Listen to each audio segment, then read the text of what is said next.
Hi guys! Welcome back to my channel. My name is Ella, and for today's video, we're gonna be watching Life Beyond 2, the Museum of Alien Life. I have watched the Life Beyond Chapter 1, The Dawn, and it was amazing. As always, it is made by uh, Melody Ship. Thank you so much, Melody Ship, for all your masterpieces. I have watched some of it, and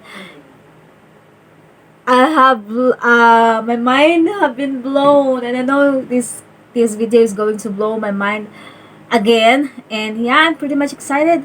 And thank you so much, what do you call it, Louis James, for your recommendations. I really appreciate it, and thank you for watching all my videos.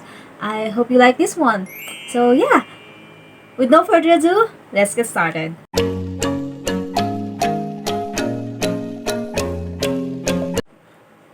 Life Beyond 2, the Museum of Alien Life. Let's watch it. Supported by Protocol Labs. Follow your curiosity, lead humanity forward. I like their saying.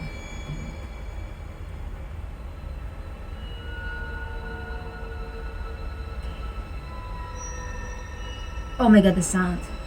In all the universe, there stand only one known tree of life.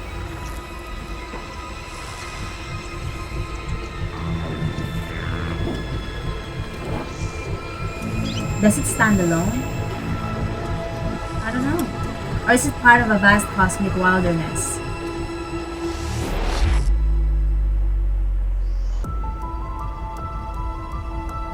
The sound. Imagine a museum containing every type of life form in the universe. It's got to be a big museum. What strange things would such a museum hold?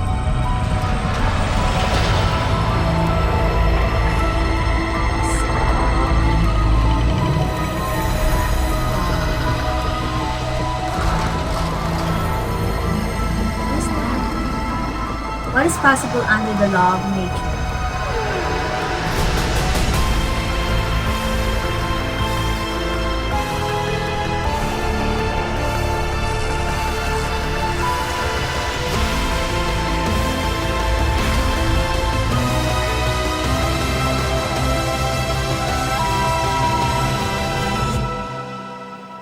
Life Beyond.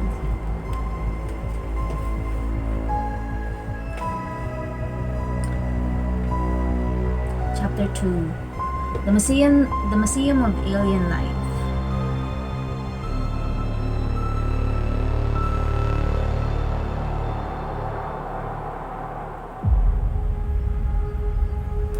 To have any hope of finding alien life, we have to know what to look for.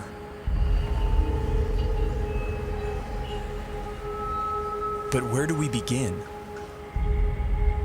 How do we narrow down a seemingly infinite set of possibilities?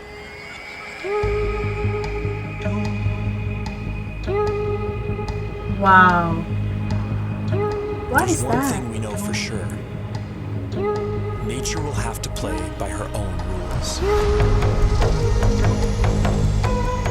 No matter how strange alien life might be, it's going to be limited by the same physical and chemical laws that we are.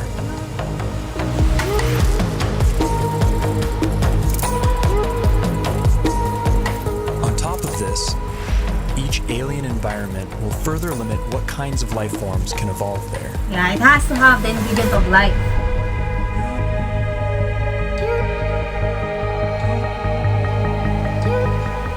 Despite these natural boundaries, the possibilities are staggering to imagine. It's just so much. Trillions of planets, each a unique cauldron of chemicals undergoing their own complex evolution.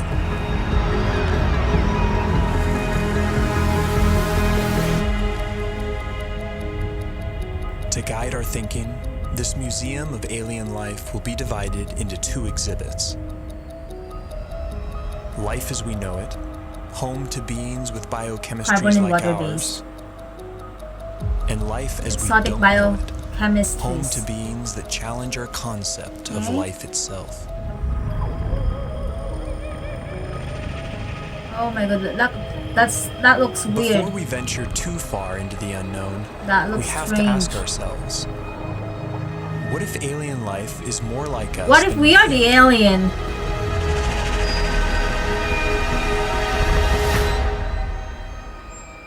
Exhibit 1. Life as we know it. Carbon and water-based. If there's one feature that unites us with the other specimens in this museum, it's carbon. Carbon is ubiquitous. It's one of the most abundant elements in the universe, and it's very good at forming large, stable molecules. Carbon is the fourth most abundant element in the universe. Carbon has the rare ability to form four-way bonds with other elements and to bind to itself in long, stable chains, enabling the formation of huge, complex molecules.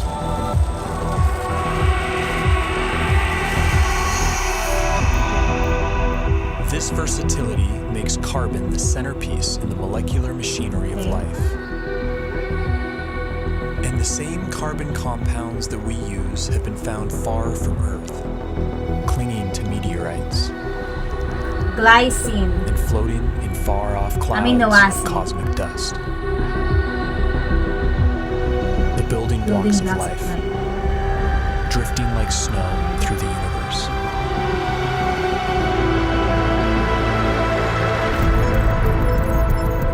And if alien life has selected other carbon compounds for their biochemistry, they will have plenty to choose from.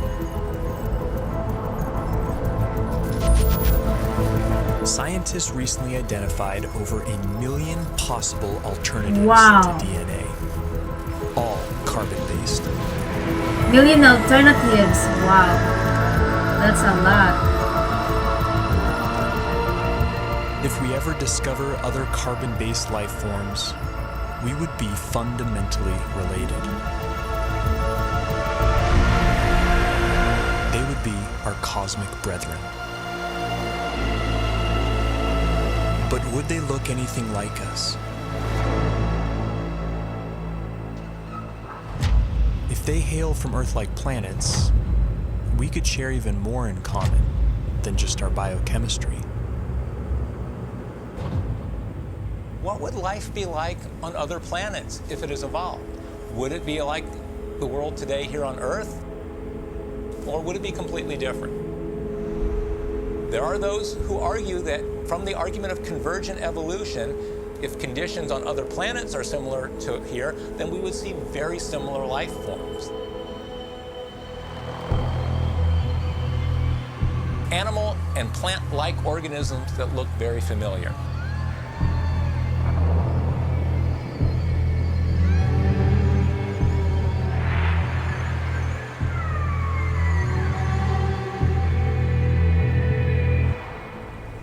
On Earth, certain features like eyesight, echolocation, and flight have evolved multiple times independently in different species.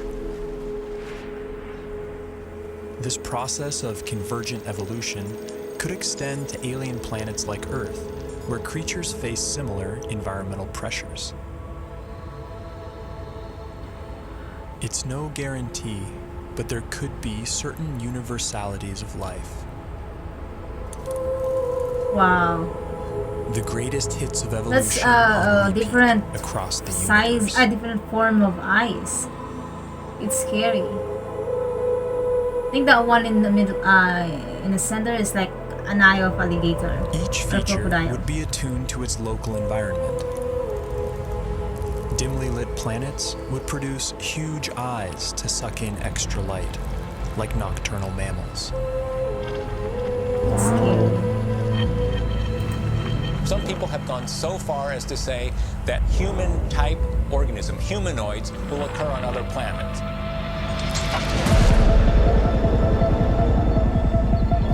The existence of other human-like organisms seems unlikely, given the long, convoluted chain of events that produced us. But we can't rule it out. Wow. If just one in every 100 trillion Earth-like planets produced a human-like form, that's scary. See, that is the reason why I wanted to know they exist, but I don't want to see them, because look at this. Oh my goodness, it's scary. It's terrifying. But in reality, we are more likely to find something lower on the food chain.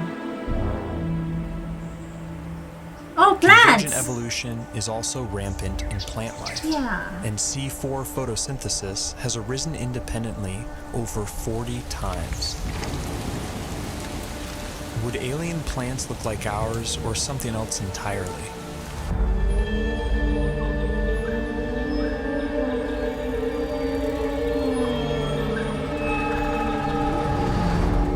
Yeah, like what you see in movies, those Earth, plants who have plants life. appear green because like- they absorb the other wavelengths in the sun's light spectrum. But stars come in many colors. And alien plants would evolve different pigments to adapt to their sun's unique spectrum. Okay.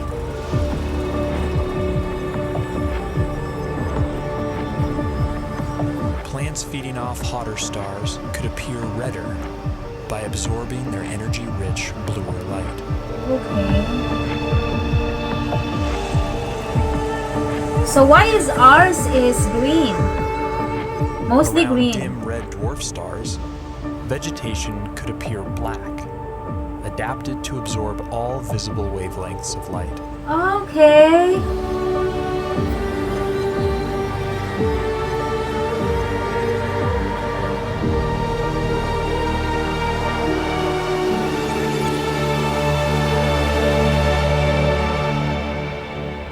Earth itself may have once appeared purple due to a pigment called Retinol. retinol that was an early precursor to Chlorophyll. chlorophyll.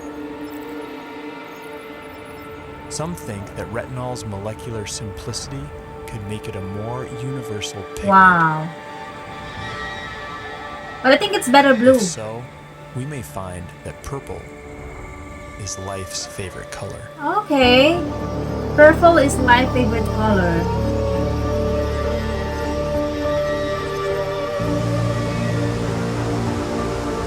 But the color of alien vegetation is more than just a curiosity. It's chemical information that could be seen from light years away.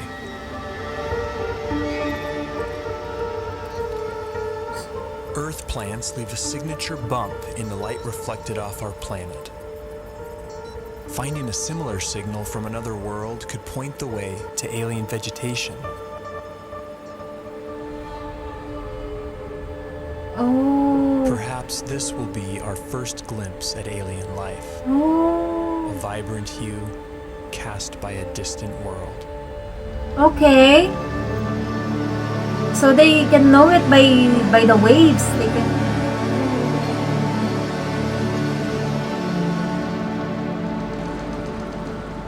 But the biggest influence on life won't be its host star. It will be its home planet. What happens when you change the day length of a planet? What happens when you change the tilt of a planet? What happens when you change the shape of the orbit? What happens when you Okay, change so the it's not a gravity star, of it's the the planet? planet. Okay. So they saw a Planets star with that's long color violet. elliptical orbits would see drastic seasons.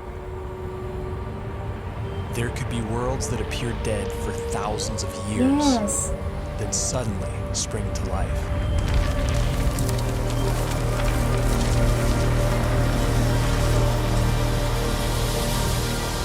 Is that possible? So it means there's already Most of the something rocky planets down there discovered so that's just far waiting have been for massive super-Earths. like missing ingredient. Super Earth distance 31 light years. How would life evolve on these worlds?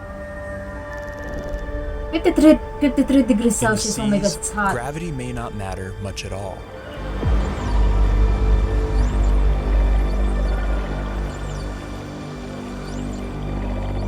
A high-gravity planet isn't high gravity all over. If you're in the sea, and that's where all life starts, there's very nearly no gravity because you're much the same density as the stuff around you. It's when the animals come out on land that they feel the gravity. High G-forces would necessitate large bones and muscle mass in complex Wow, life look on at land. that. It looks like They a would also Pokemon. demand a more robust circulatory system.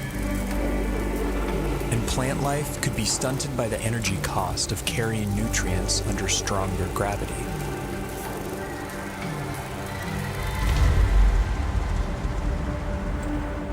Low-gravity planets would more easily lose their atmospheres to space and lack a magnetic field to protect from cosmic rays.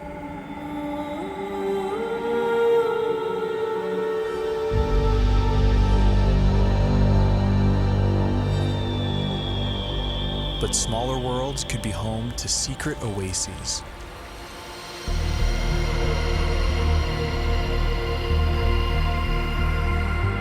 Huge cave systems that provide hideouts for life.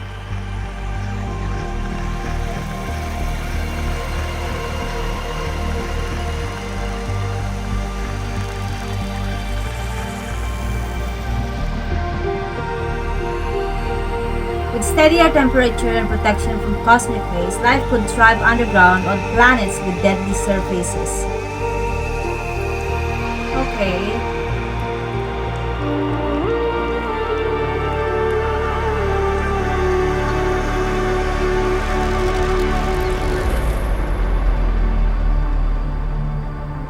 The smallest possible habitable planets are estimated at 2.5% Earth's mass. If surface life does evolve on these worlds, it could be a sight to behold. Plant life could grow to towering heights, able to carry nutrients higher in lesser gravity.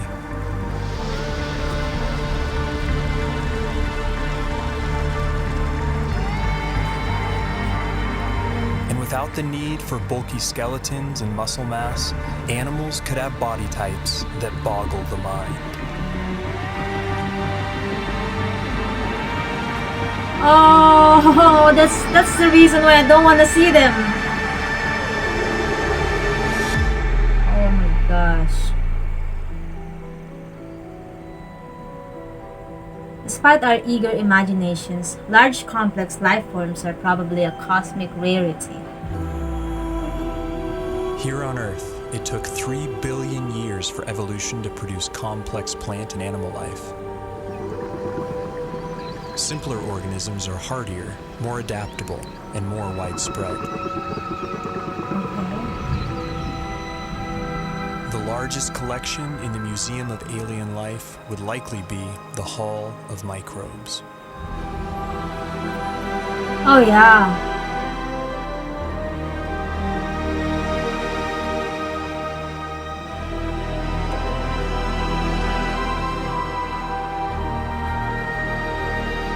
Yet finding even the tiniest alien microbe would be a profound discovery.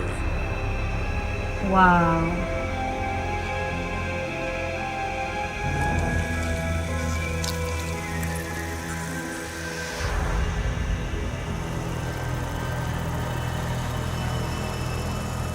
And bite-sized life could leave a big footprint. Like stromatolites on Earth, layers of microbes could build up into huge rock mounds over time, leaving behind eerie structures. And in big enough numbers, some alien bacteria could leave a distinct biosignature by exhaling gases that wouldn't coexist naturally, like oxygen and methane.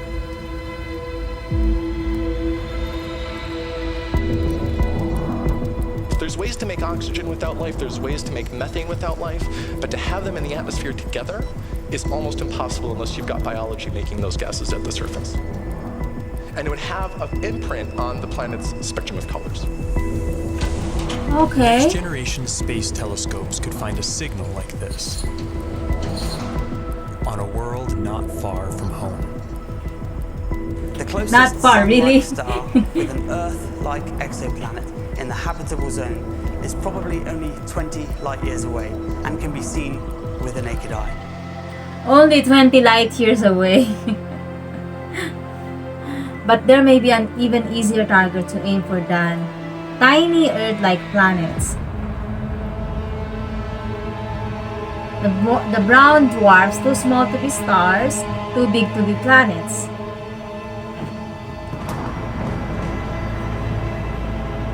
Most brown dwarfs are too hot to support life as we know it, but some are just cold enough. Why? Sub-brown dwarf.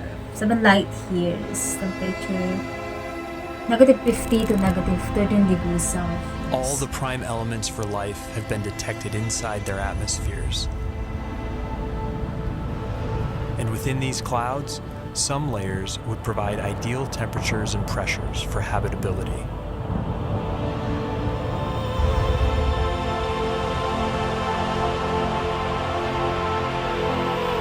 There could be photosynthetic plankton in these skies, kept aloft by churning upwinds.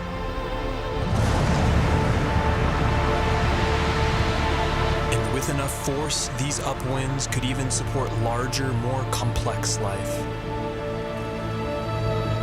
Wow! Predators. Oh, I don't want to see them. There are over 25 billion brown dwarfs in our galaxy alone, and their sizes will make them easier targets for study. Because they're kind of big. The first specimen we discover from the Museum of Life may not come from a planet at all.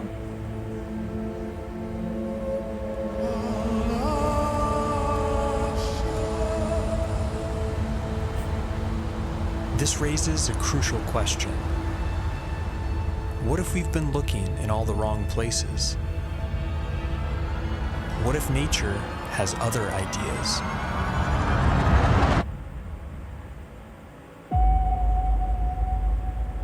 Okay, Exhibit 2. Life as we don't know it. Exotic biochemistries. Okay, this is going crazier and crazier. Okay, a moving donut. Wow. Most of the universe is too cold or too hot for liquid water and the biochemistry that supports life as we know it. But in case our biases are misleading, we have to cast a wide net to search for life outside the habitable zone, in places that seem wildly hostile to us. Exotic environments will demand exotic biochemistries, and while no element can match carbon's versatility, one contender is a frontrunner. Silicon.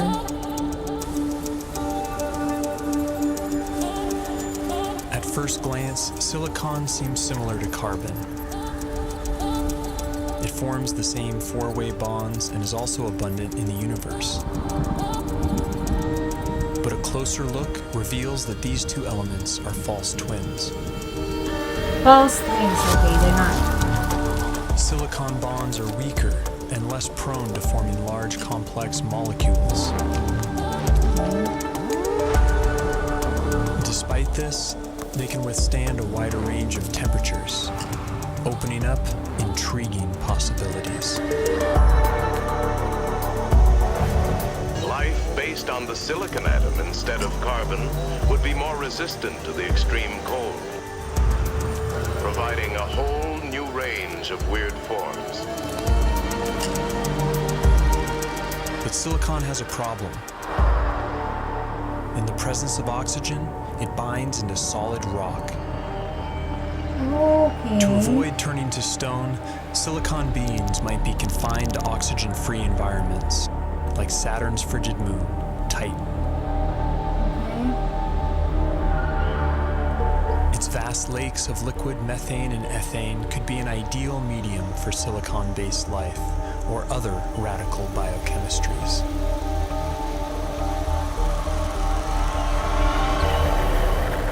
Without ample sunlight, beings on worlds like Titan would likely be chemosynthetic, deriving their energy by breaking down rocks.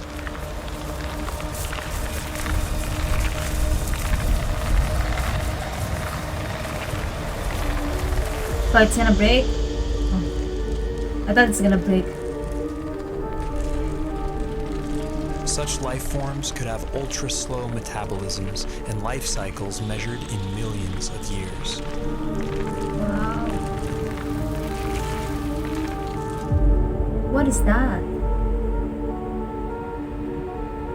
And frozen worlds aren't the only possible harbor for exotic life. Korot 7b, Super Earth, 520 light typically years, 8 rigid times silicon-oxygen bonds become more flexible and reactive, triggering more dynamic chemistry.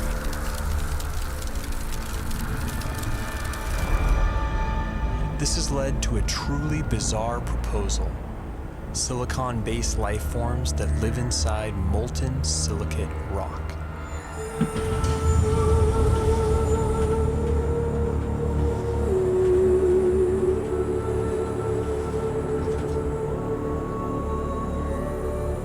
In theory, these forms could even exist deep beneath the Earth inside magma chambers as part of a shadow biosphere. If so, then the aliens are right under our noses. Other shadow biospheres have been proposed, forms of life living alongside us that we don't even know are here, including tiny RNA-based life small enough to go undetected by existing instruments.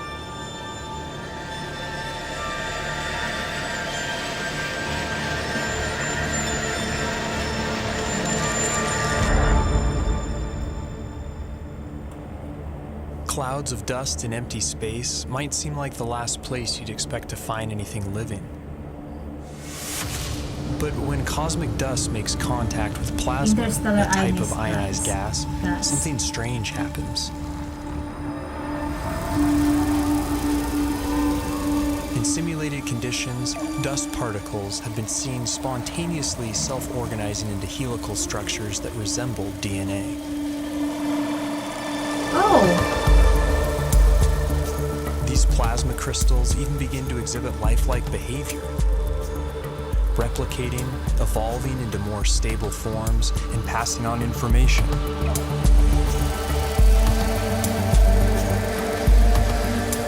Could these crystals be considered alive? To some researchers, they meet all the criteria to qualify as inorganic life forms.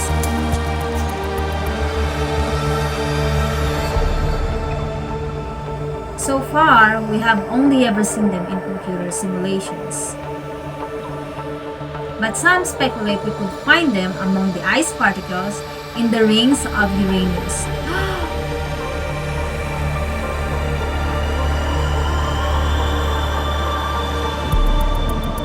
Space plasma. Plasma is the most common state of matter in the universe. If complex evolving plasma crystals really exist, and if they can be considered life, they could be its most common form.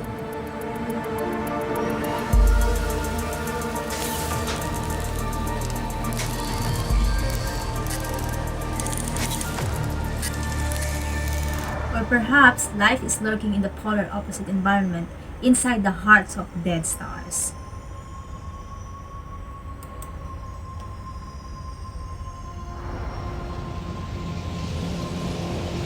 Massive suns explode, some collapse into ultra-dense cores called neutron stars. 17,000 light years. Hulking masses of atomic nuclei crammed together like sardines. Conditions on the surface are mind-boggling. Gravity is 100 billion 100 billion times! Oh my goodness. But beneath their iron nuclei crust lies something strange. A hot, dense sea of neutrons and subatomic particles.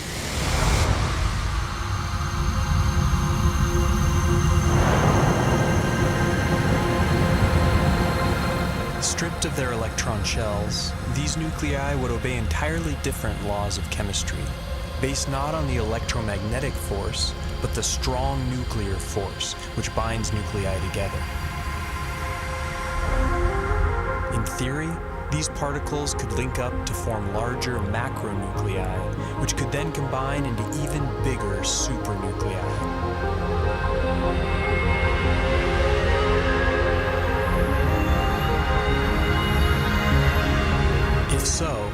then this bewildering environment would mimic the basic conditions for life: heavy nucleon molecules floating in a complex particle ocean.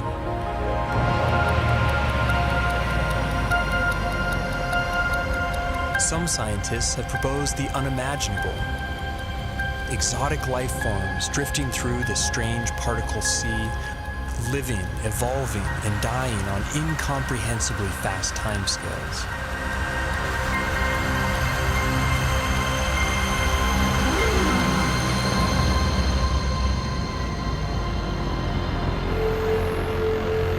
They look like beads. There's probably no chance of ever detecting such a strange breed of life. It spins so fast, but there may be hope for finding an even more exotic form. There's more!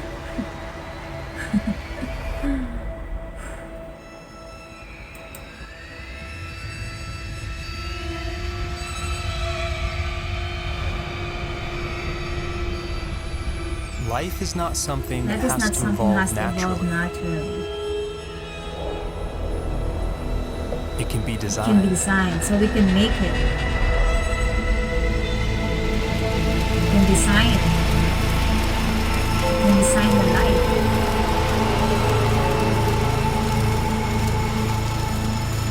And once intelligence is introduced into the evolutionary process, a Pandora's box is opened.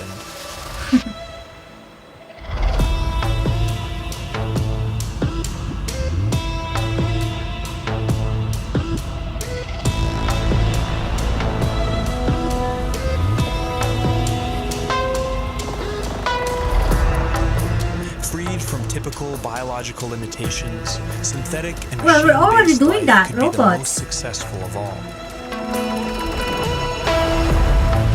It could thrive almost anywhere, including the vacuum of space, opening up vast frontiers unavailable to biological organisms. I think we're already doing that. And compared to the glacial pace of natural selection, technological evolution allows exponentially faster growth, adaptability, and resilience. They even have like artificial intelligence, like you can talk to them. Wow.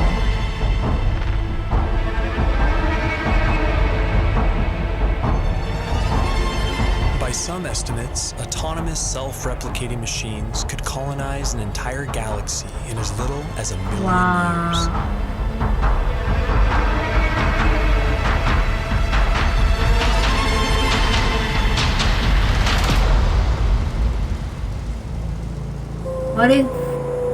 What if we were colonized by robots? How hyper-intelligent life would organize itself. But in theory, there could be convergent evolution at play. The electrical properties of silicon might make it a universal basis for machine intelligence, a redemption for its biological shortcomings. That looks scary.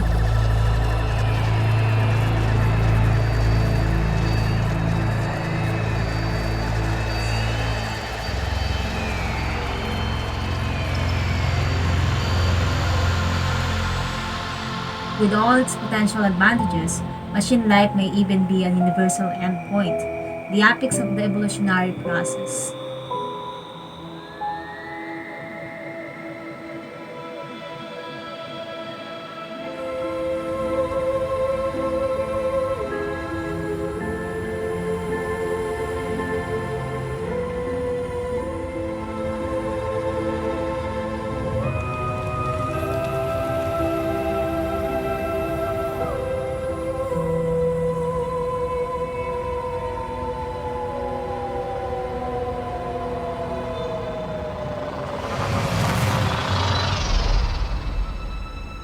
Life on Earth.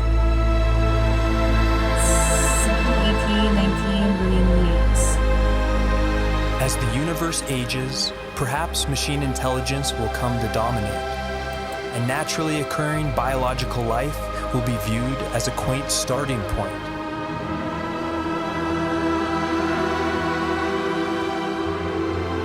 perhaps we ourselves will lead this transition, and the great human experiment will be merely a first link in a sprawling intergalactic chain of life.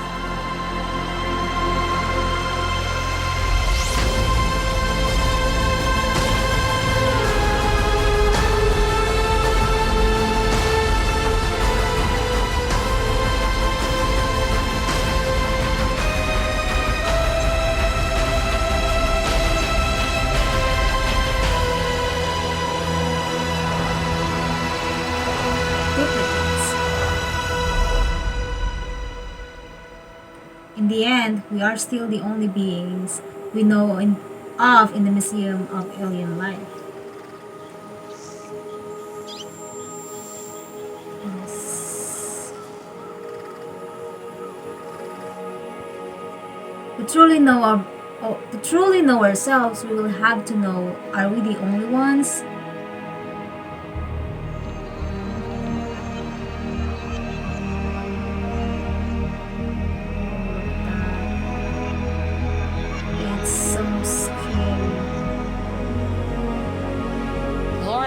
Has said that one does not meet oneself until one catches the reflection from an eye other than human. One day that eye may be that of an intelligent alien.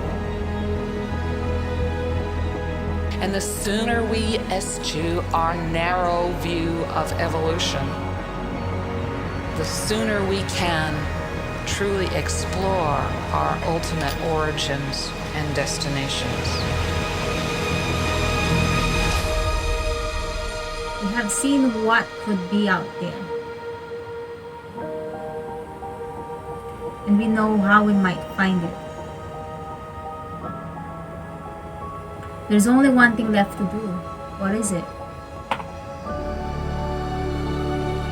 Go looking. Yes, of course, if you did not look, then the answers won't come up in front of your face, you know. Yes. Handcrafted by Melody Ship. Oh, thank you so much, Melody Ship. This is wonderful. Supported by Protocol Labs. Oh my god. Some of these give me shivers. I mean, it's scary, it's terrifying. It's one of the reasons why I don't want to see aliens or predators, or I don't wanna, you know, my curiosity wants to know if there's something out there, but I don't want to see them because you can't unsee things, you know. It's going to be a nightmare if you see one. It's okay if it looks okay, like lookable. Is it lookable? Is it if it doesn't look scary or it looks natural, but if it looks like this, oh no thanks. I'll pass on that. You know, Melody Ship, thank you so much for this wonderful video. As always, you create such a masterpiece and it's for free, so thank you so much for making such a wonderful content. Amazing music, visuals, narration, everything is perfect, brilliant, you know. So thank you so much, and also thank you so much for Louis James for recommending me this. I really love this one.